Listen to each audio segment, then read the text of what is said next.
ભારતીય હવામાન વિભાગ જેને ચાલુ વર્ષે આખરી ગરમીની જારી કરી છે આગાહી, જેને લઈ કેન્દ્ર સરકાર પણ અત્યારથી છે એક્ટિવ મોડમાં।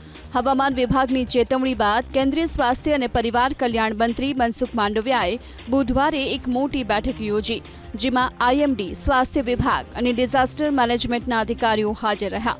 સમીક્ષા બેઠકમાં આરોગ્ય મંત્રાલયે તમામ રાજ્યને એડવાઇઝરી જાહેર કરવાના આદેશ કર્યા। આઈએમડીએ આ વર્ષ માટે અલ નીનોની ભવિષ્યવાણી કરી છે અને તેના માટે આ વર્ષે હીટવેવની સંભાવના વધુ છે। ત્યારે હીટવેવ ક્યાંય હીટસ્ટ્રોકનું રૂપ ન લઈ લે તેને લઈને કેટલાક દિશા નિર્દેશ જાહેર કરાયા છે।